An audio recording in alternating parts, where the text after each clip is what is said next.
out the hand, switch, shooters on swoosh, hitters don't miss. Already just added a ton of y'all to my list. Bitch, death wish, not to be messed with, tested quiz. They shooting shots, hitting bricks, we testing the kids.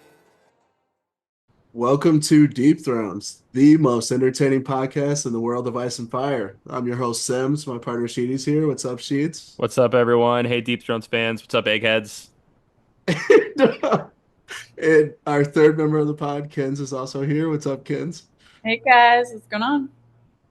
We are excited for this one. We were actually just talking a little bit in pre-production about, overall thoughts on the season, but I think that this episode is going to be a fun one and just kind of put a fun bow on everything. But before we get into it, Sheedy, what's the updates with Aegon's Fallen Angels? I mean, I feel like you guys, did you get any agency requests? No, we've gotten a lot of good feedback on our first song, Allison, My Blood Runs Green. Obviously, it's a hit. I have people singing the lyrics to me in the streets, This one? which is it's a hit song. People love it. Me, I am take I have changed. I'm not wearing the fancy outfits or the rock outfits. I'm going back to regular old Sheedy. Me and the band had some creative disagreements on a few things, but Hmm. we still Was are going one to of them release it. that you looked like Pete Wentz? No, they liked the way I looked. Mm.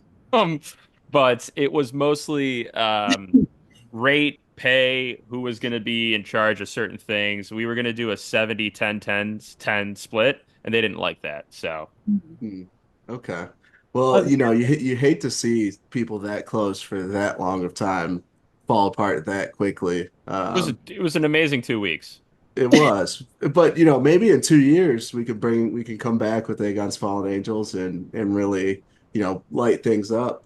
But Chris, let me ask you something. Duncan yes, Egg. What does egg stand for?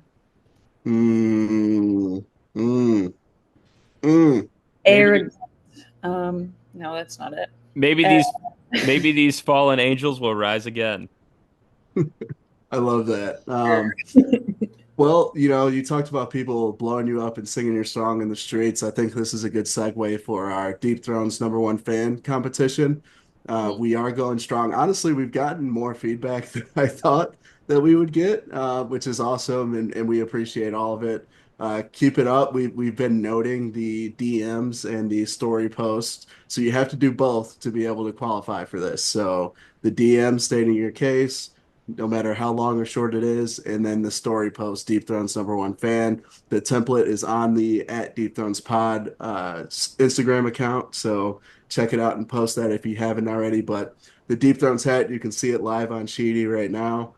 It is pretty sick. We all have one. Ken's, yours is in the mail shortly.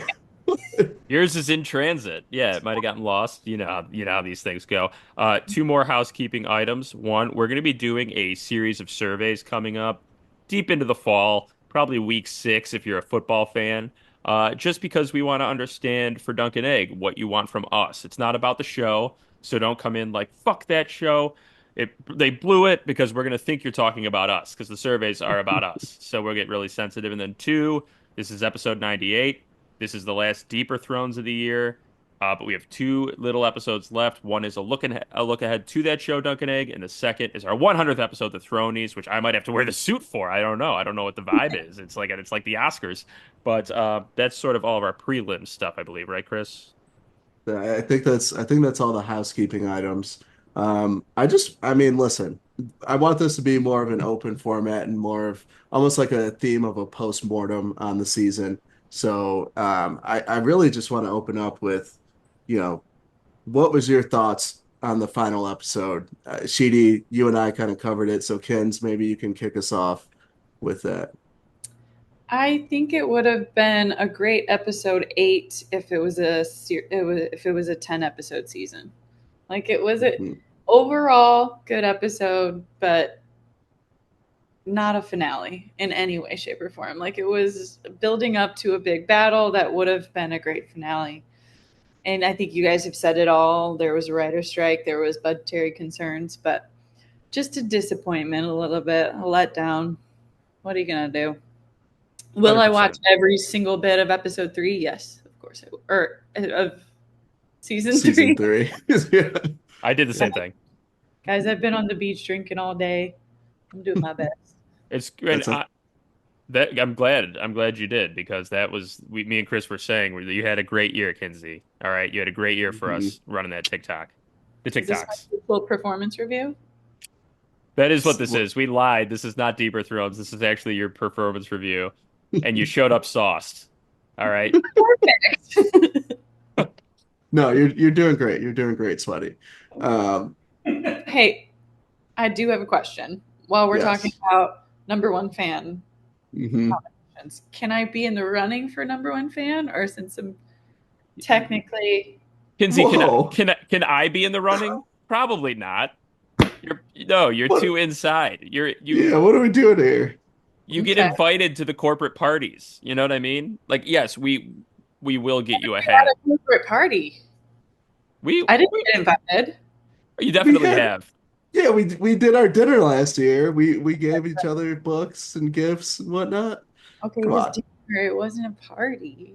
It was a Wow. dinner party. I think Okay. any time I spend with my friends is a party. Great.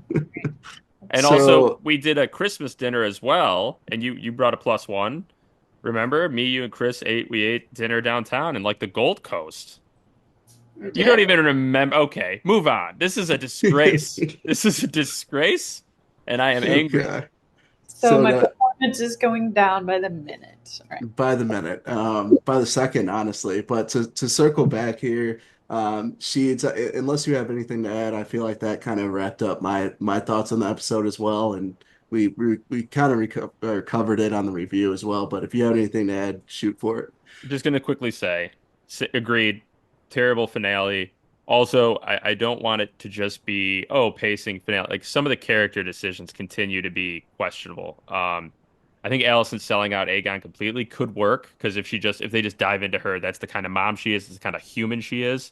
I think it makes her more of a bad guy, in my opinion. Her helping Rhaenyra at this point is not a good guy move.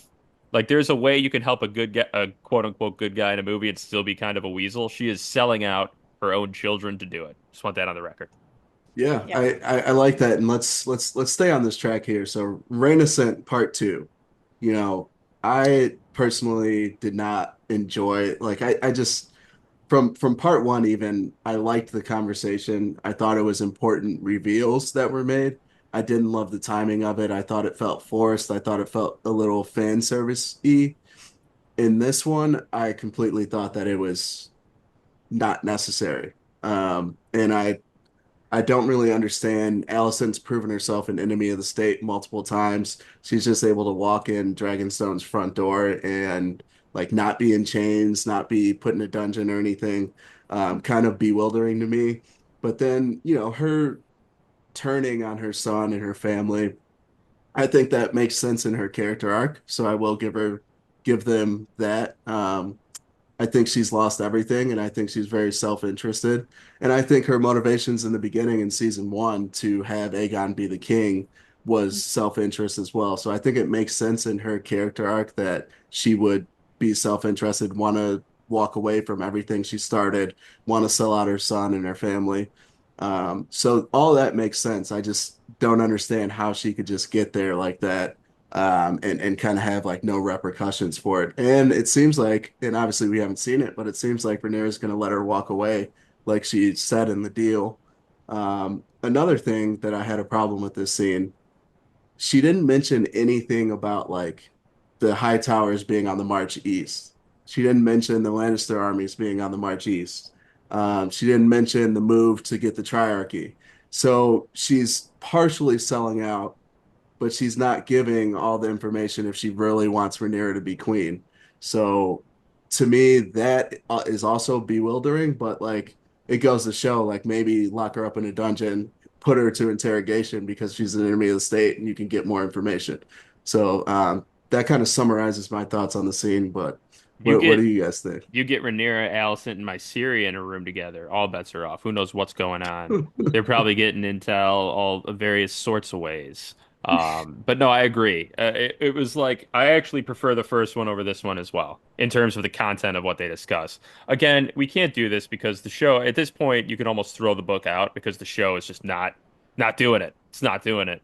But Allison in the book is like digs in And like after, especially after Jaehaerys's death, like the murder of that child in the book literally carries so much weight throughout. Mhm. And after like episode one and a half, it was like no one cared.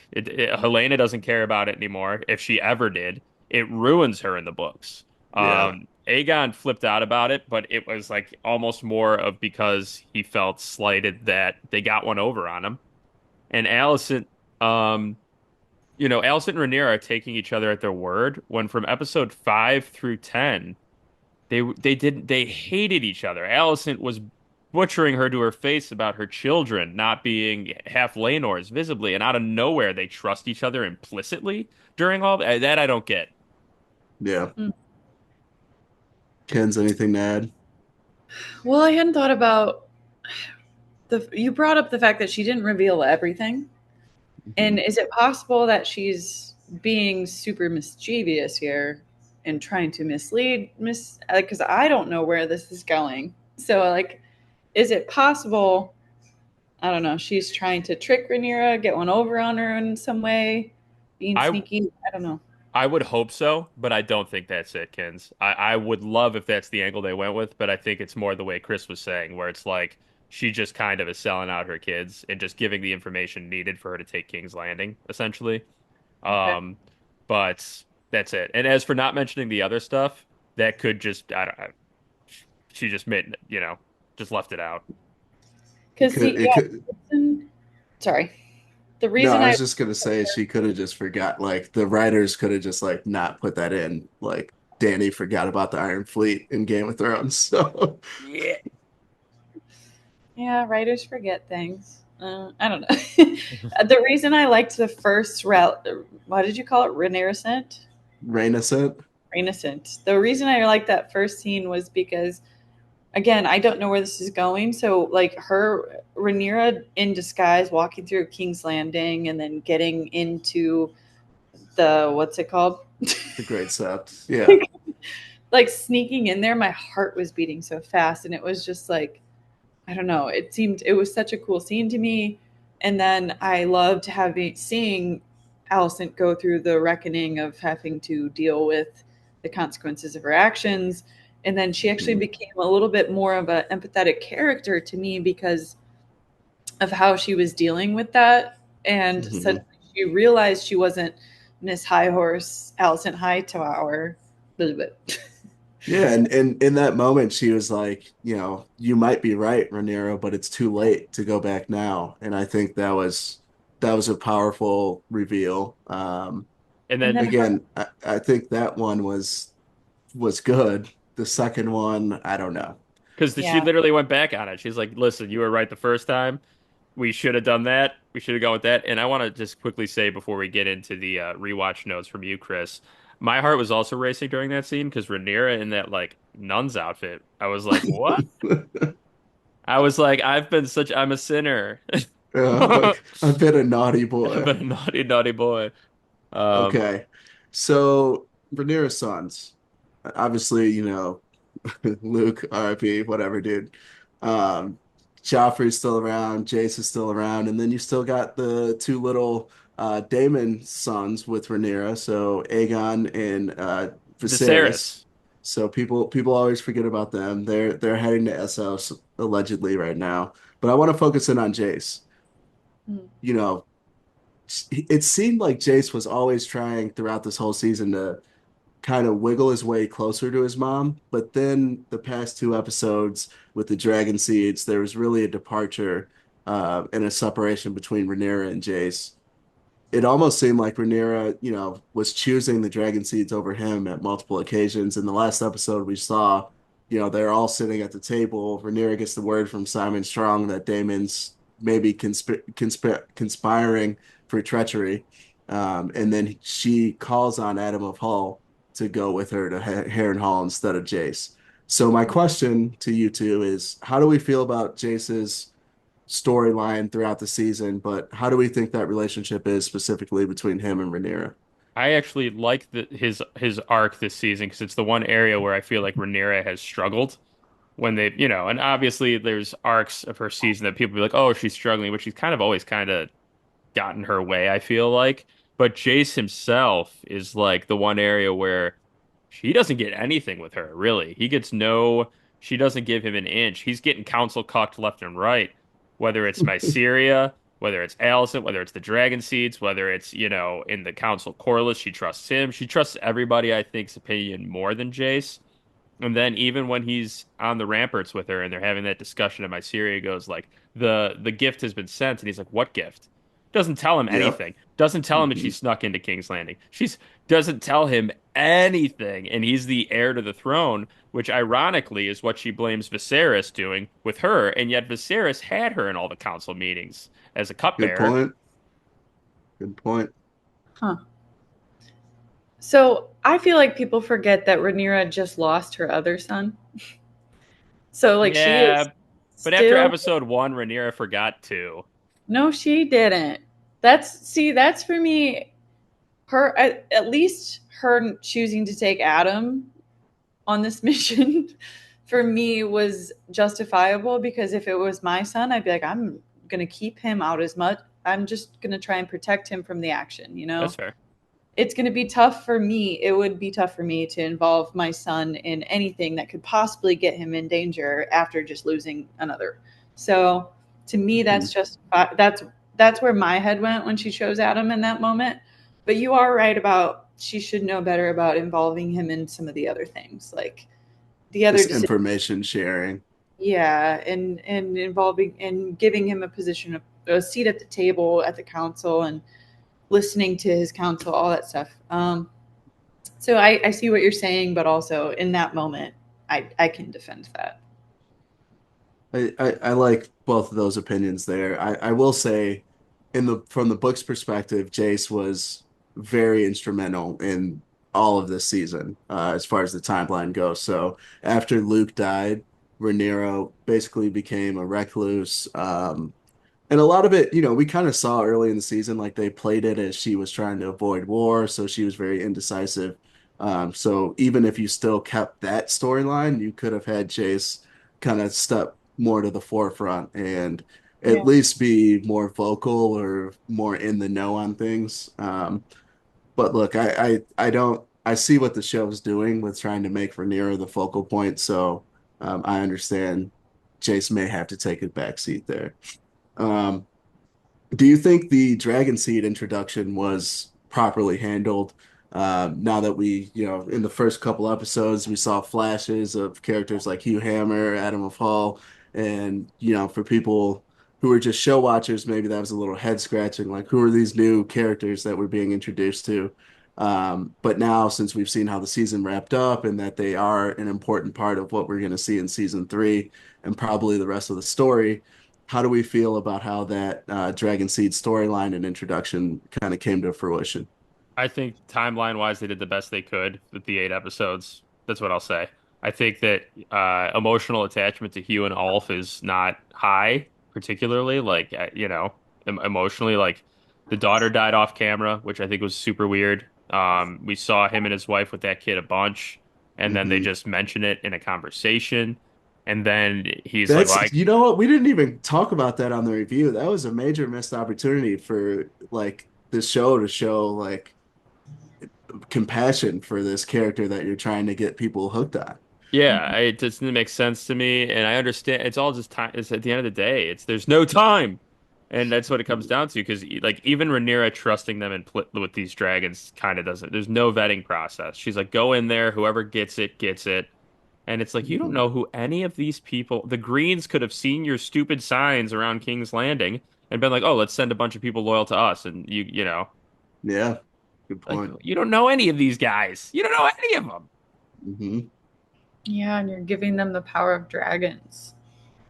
No, I think it was um, character building is so hard, right? But I've said this from the beginning. They're having issues with timing and pacing. I feel like I need to care about the characters before something big happens. And in a way, I hated Ulf, didn't Yeah. like him. So I Hmm. did care about him in a way. And then I liked the storyline with Hugh and his wife and his daughter, but I would have liked to care a little bit more. I really would have liked maybe, yeah, either she died on screen or she was still alive and he thought this was his way to provide for her or save her, something a little bit more to give me something to care about him. But I thought Adam, of all of the three, was one that I cared about enough at that point. Hmm. Him and his relationship with his brother, I thought was fleshed out. And then Corlys and his interaction with Rhaenys was played out Hmm. pretty well.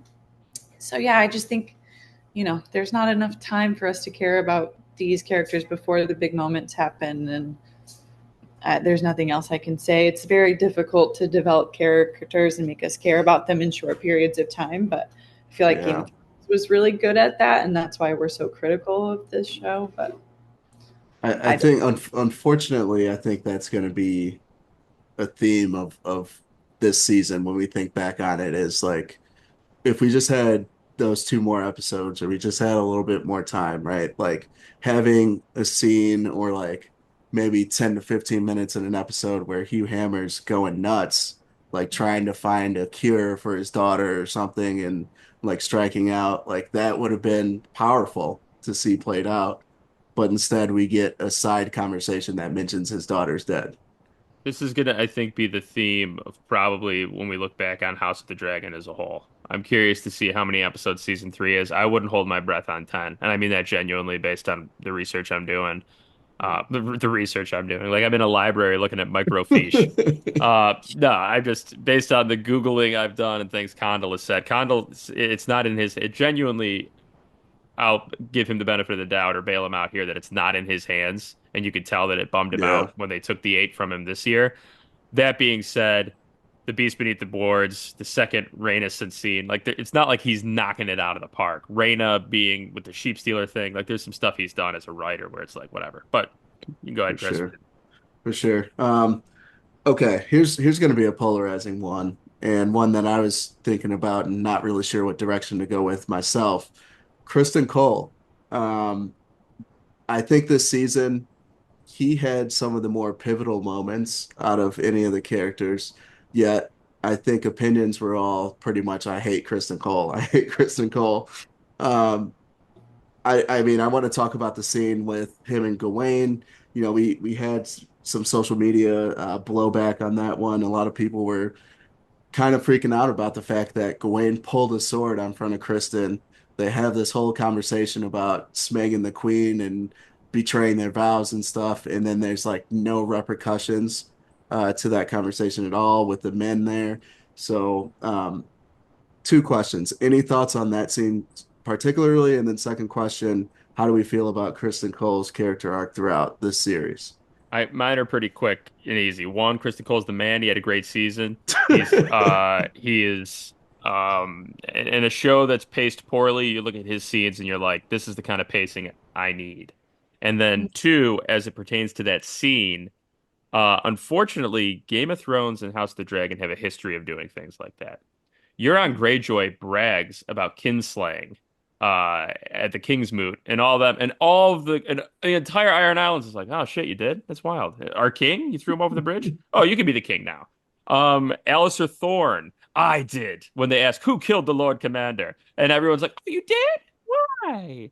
It doesn't make any. So it's like it's hard for me to split hairs about a sword pull. Listen, Chris, you were in a lot of football locker rooms.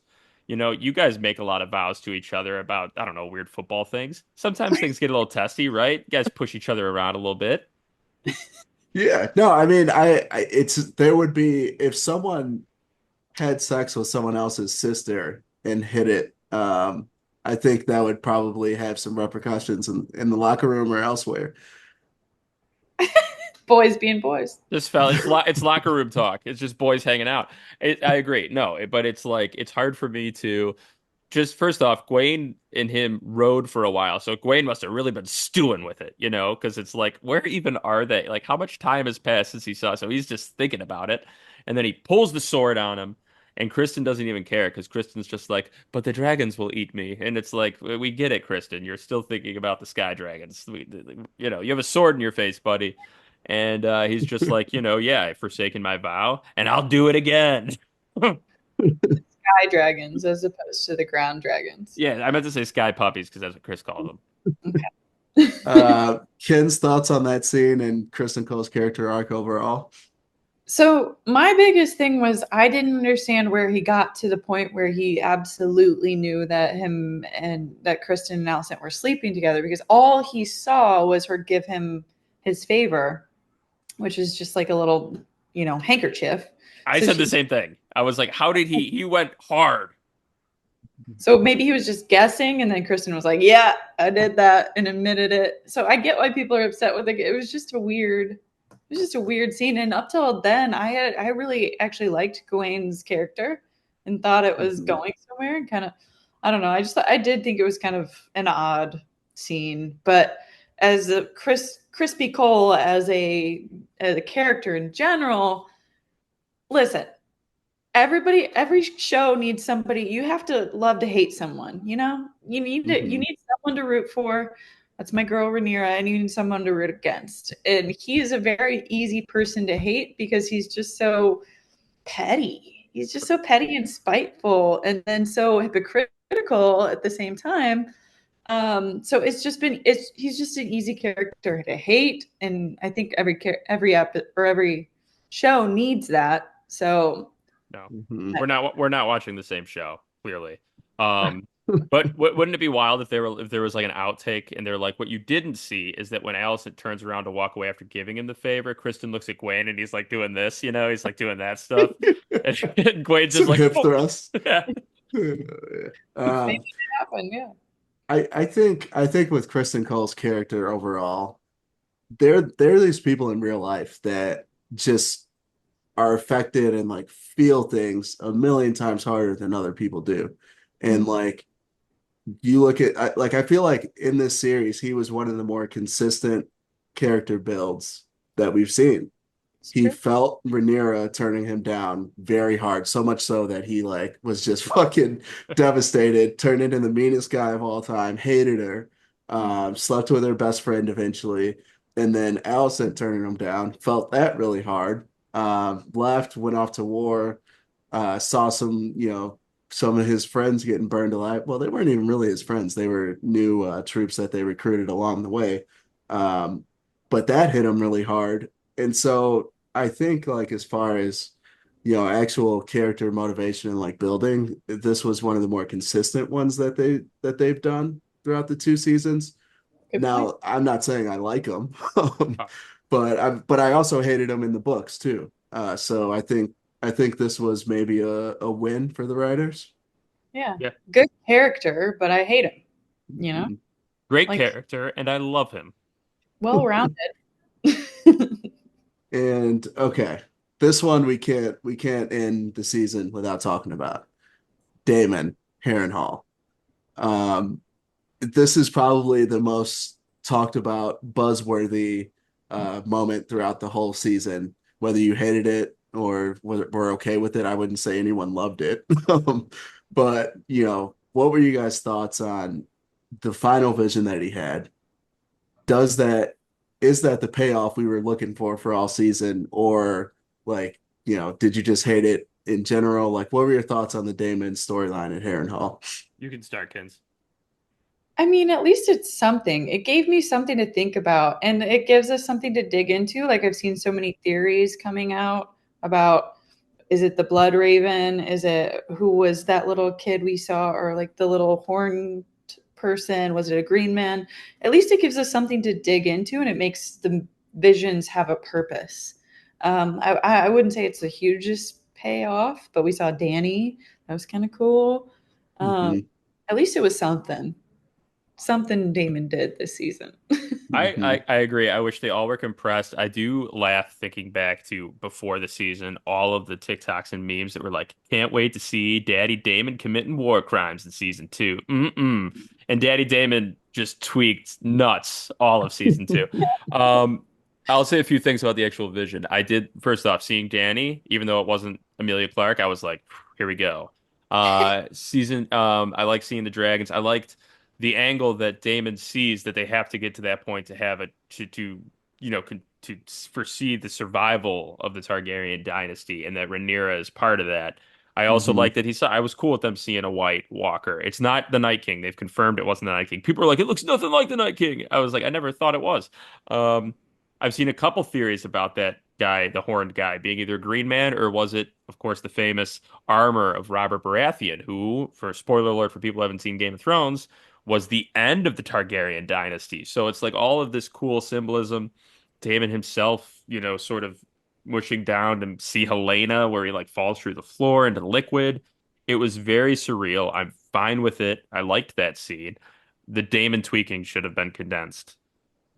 It's like less Daemon tweaking, more Hugh Hammer emoting about his daughter. Like Yeah, that's where you.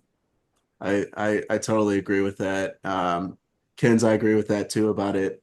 At least there was something and it gave us a lot to think about. This leads us to Alice Rivers, right? And I think she was one of the more confusing characters. I mean, there's a whole ghost theory about her. Ghost It, theory, owl it theory. Owl theory is still very much in play. I'm on the Um, owl theory. Yeah. Ghost Ghost theory is out because other characters haven't acknowledged her presence. Um, I will say this: her having a hand in Damon seeing the Song of Ice and Fire leads me to believe that Alice Rivers is related somehow, whether she is a Red Priestess herself or just like related into the lore of Azor Ahai. But otherwise, I don't think she would be. What would be her motivation for helping Damon to see this truth through like all these episodes and all that time that he spent there? And then even like they hinted at Alice Rivers playing a hand in Lord Grover Tully dying, so that um, not Elmo, Oscar Tully could take the reins there. So, what do you guys think about Alice Rivers? Implications in the future? Does she just disappear now that Damon's out of there? What's the plan? I don't know because I'm sure Amid will eventually get to Harrenhal. Like there may be a path cross thing where if he is marching like Allison said he is, maybe Alice Rivers will cast her aspersions onto him to try to weave her web. I do like that though. Maybe her being a red priestess would be a good payoff for me for her Can you character. explain that? What does that mean, the Red Priestess? It's like what So, Melisandre was in Game of Thrones. They Oh, yeah. celebrate the Lord of Light, and the Lord of Light's like entire godlike existence, it seems, is to defeat the Night King. Mhm. oh, sorry.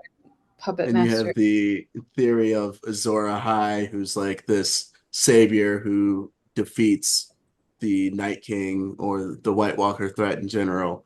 And there are theories in Game of Thrones floating around that Jon Snow was Azor Ahai. It seems like now more so that Dany was Azor Ahai, kind of setting everything in motion, even though she didn't kill the Night King herself.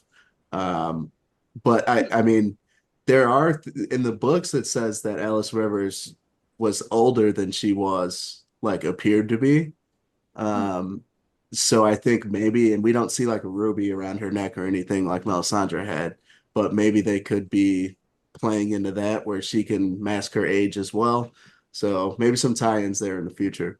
Cool. Well, either way, I hope she comes back because I thought she was a cool character.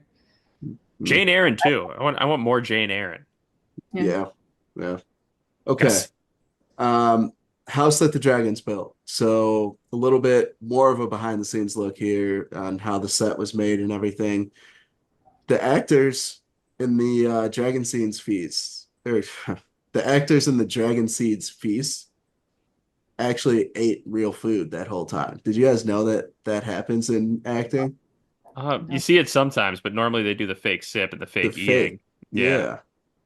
Huh. That I was a thought it little. was almost always fake. Um, Yeah. I don't know. I I found that interesting because my mind immediately went to like PETA's going to be pissed. I mean, Off White ate the actor who played Off White ate 30 quails. Yeah, it'd be weird though if they were living. I think then Peter would have like an issue, but they were cooked. I So, mean, but if well, all they boy, killed them to get them. They killed them to get them I cooked. understand that, Chris. I understand that. This is the slippery slope that our podcast I don't think has the authority to discuss. I'm calling PETA. We're gonna get him on the case. It was beyond quail, or it was like what's a Beyond quail. what's other like vegan? It was tofu quail. Tofu, Yeah. tofu quail.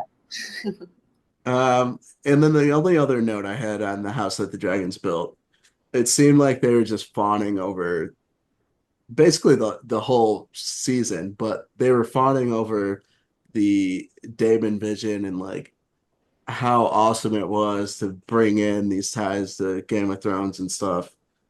And Sure. I don't know. I don't know how much of it is them like having to just talk and film 20 minutes of something or how much they actually like smelled their own farts and thought that this was awesome.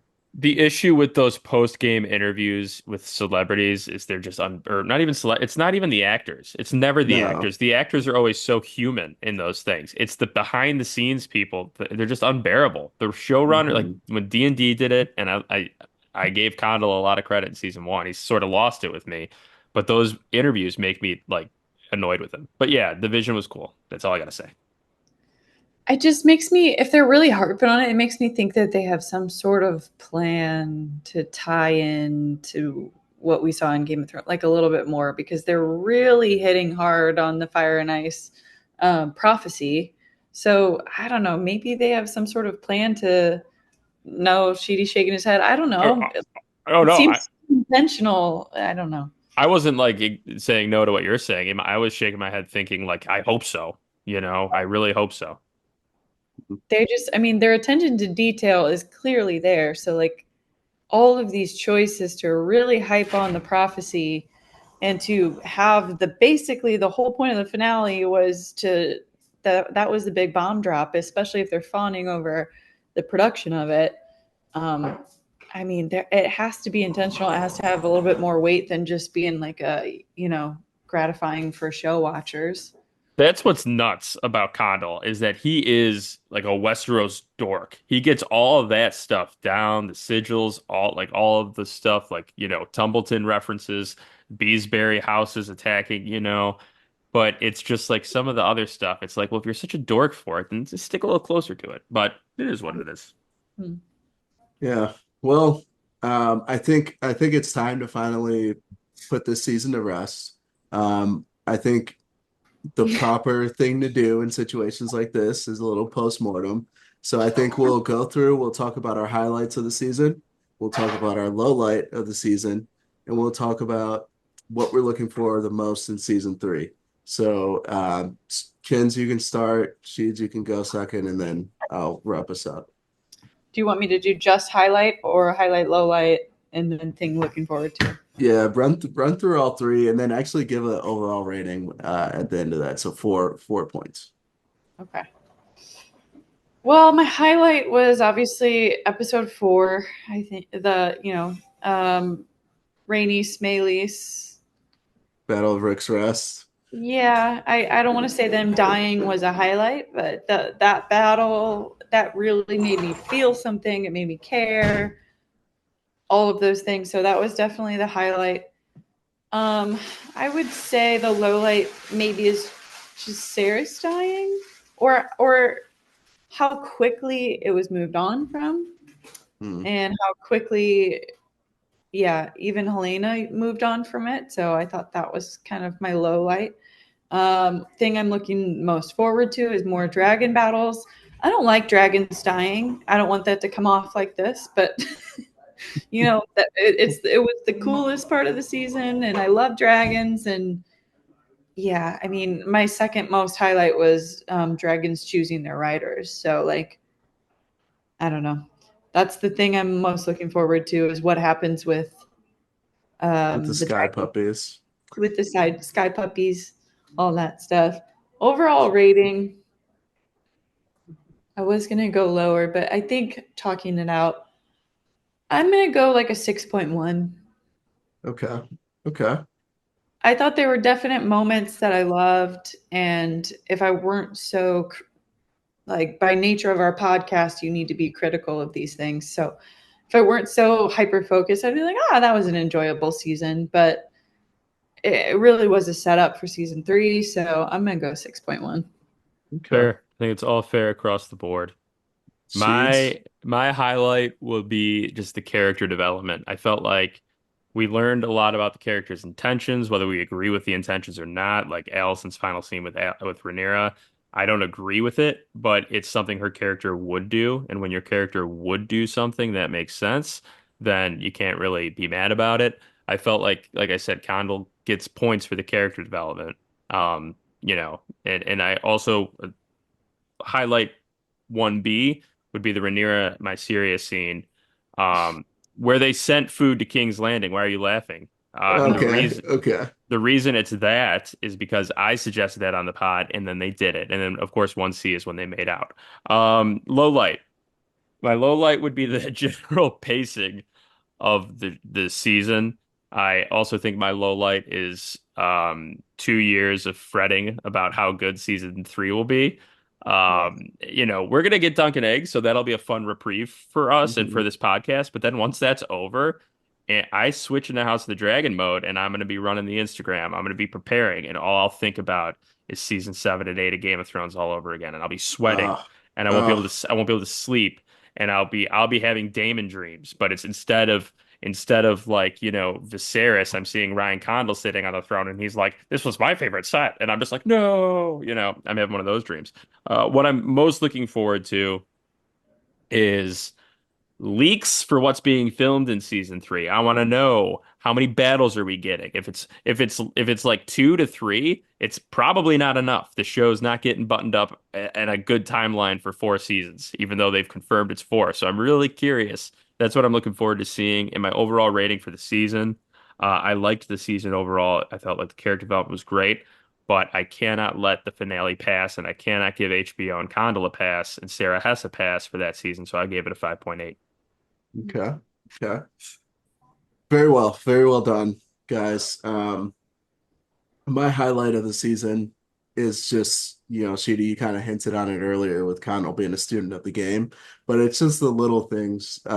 You mentioned like we see more houses and more details of Westeros than we've seen throughout all of Game of Thrones, and I think throughout season one of House of the Dragon too. But like new locations like Rook's Rest, we saw a little bit of Duskendale.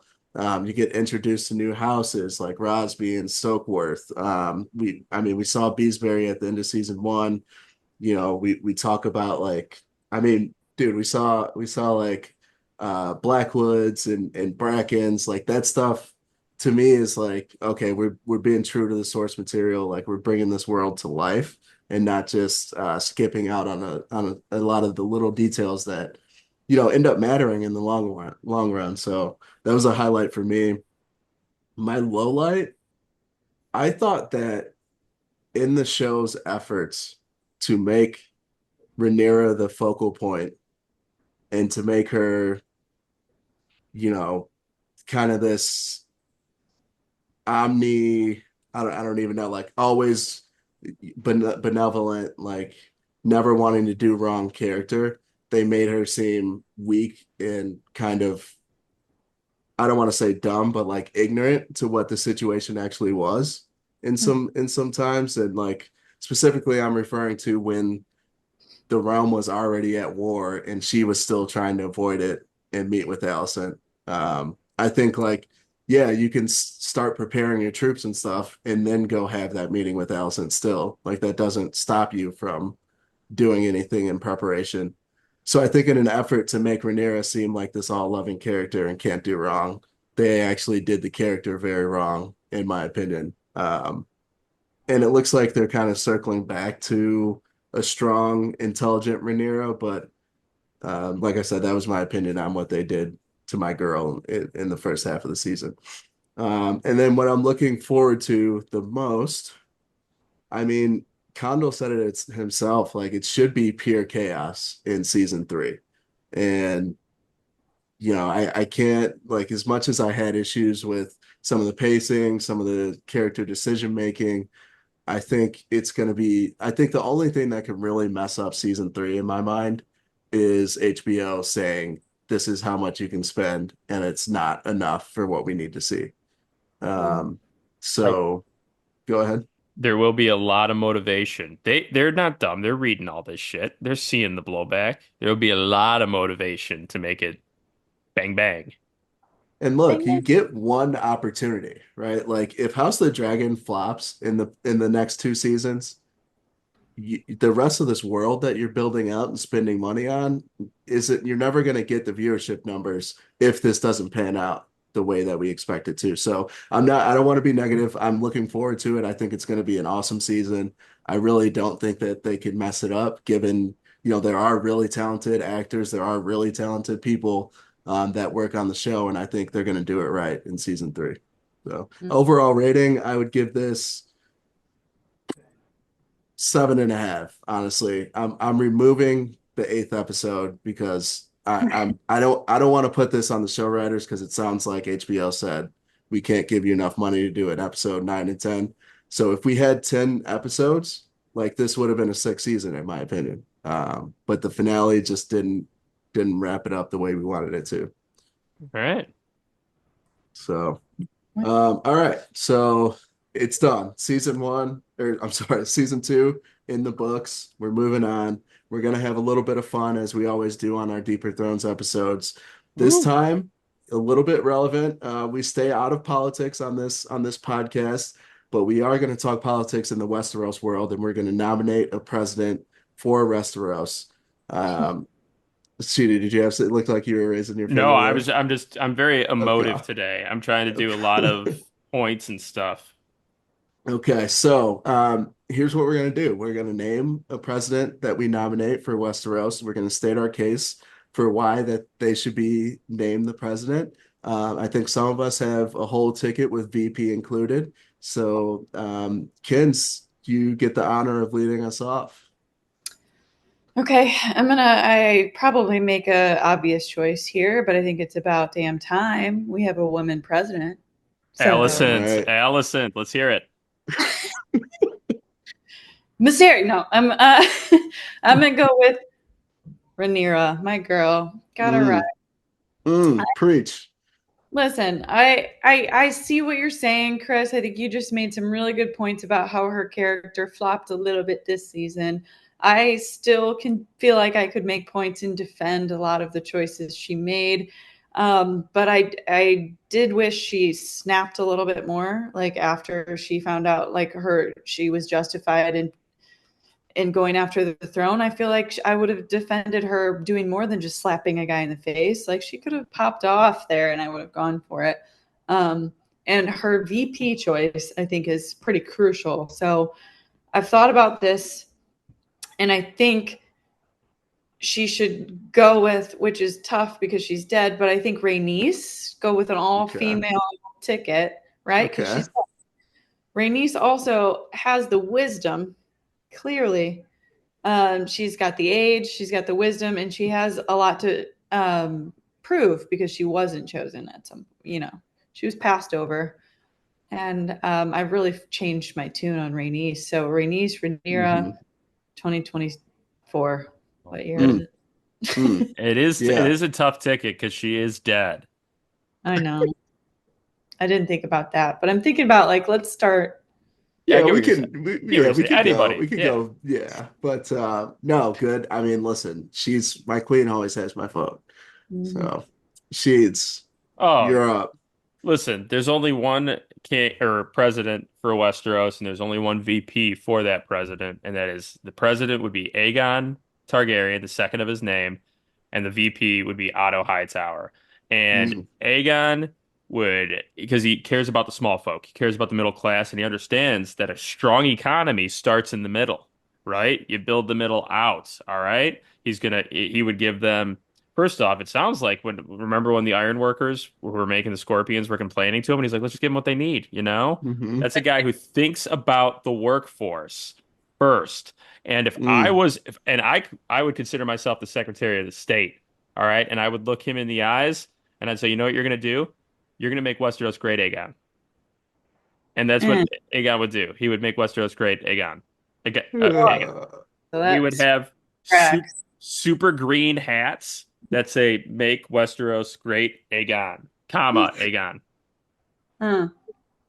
No, listen, as much as I am a Rhaenyra stan, that's a strong case. Kinsey also makes a strong case about, some things that he's done in the past. But we'll put a vote up on Instagram after this so you can vote for who you want to be president. I want to go on record though, really quick, and say that that wasn't cool, Aegon. That was bad. That was not Okay. good. That's gonna make him difficult to elect, quite frankly. While we're on record, did he ever pay the Ironworkers, or was that all just a promise that he made? The VP Otto said no. And who gave the small folk food? Rhaenyra. Yeah, okay. Who denied the small folk food? Mm, Rhaenyra. When Rhaenys burst through those floorboards, who killed all those small folk? mm, Rhaenys. Ooh. mm. Ask Stefan Darkland who he's voting for. Can't instead. Yeah, it would be a fire extinguisher is what he would vote for. All right.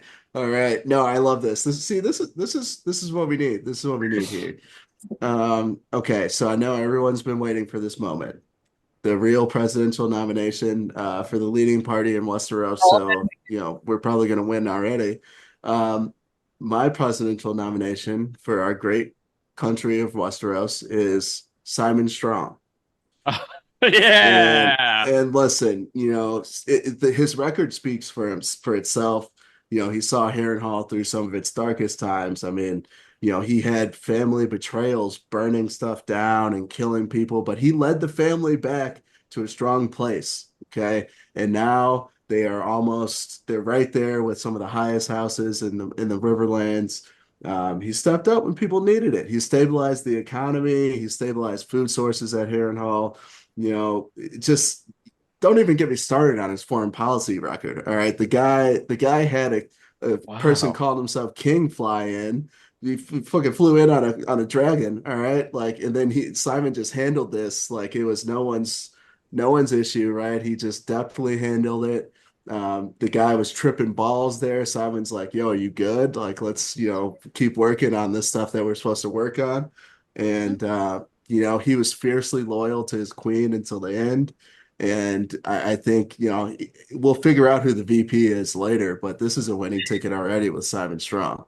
Wow. So that's my case. I think you got me. I think I got to vote for. I love Simon Strong. I can't say no to that face. I was going to say, you throw Oscar on that ticket. Oh, come on. Don't even. All right. Oh. We're done here. We're done here. He's Simon and Oscar. Wow. It's a good case. That's a strong ticket. That is a strong ticket. That would do good. That would do good in the Bible Belt of Westeros, in the Seven Belt, the Holy Seven Belt. In the Holy Seven Belt. Yeah, that would do really well. So he's not that cool or that pretty, so I don't think I'm going to vote for him. Simon is pretty. Okay. Simon's outfits were amazing. Fire. Were they? I bet. Yeah. I bet he gives good hugs. He does look like he gives good hugs. I'll give him that. And he's got that little beard. He kind of squirrels into your chest a little bit. You're like, you're tickling me, Simon. What are you doing? He's a great cuddler. He's a great cuddler. Oh, can you imagine? But his breath probably smells like bourbon or something, I bet. Well, I can't wait to see you guys take to the polls this week. We understand you guys are a very motivated group of voters, so the strongest ticket out there, and you know where to vote. Okay. Get out and vote. That's the important thing. You must get out and vote. We're gonna make Westeros great, Aegon. Vote or die, motherfucker. Vote or die. Yeah. All right. Well, thank you all so much for joining us through this season. We still have a look ahead for Dunk and Egg coming up. And then, like Sheedy mentioned, we have our Thronies for our 100th episode, so you won't want to miss that. The plug, follow, like, share, subscribe. Tell friends that we have the most entertaining podcast in the world of Ice and Fire. I want to thank you two specifically for your efforts throughout the season. It's been a hell of a season, honestly, and appreciate the work you guys put in. You don't need to thank me, all right? But a throny would be nice. No, Chris, thank you. Thank you, Chris, for all you've done. This Deeper Thrones is sort of your brainchild originally, and all the work you do for Deeper Thrones is all on the back of Chris. Kinsey, give us a sign off for yourself. Thank you. Thank you guys so much. I'm just glad to be a part of it. It's always a pleasure. Always a joy. And you're a big part of it. And Allison, hit me up. I can be the highlight of your season.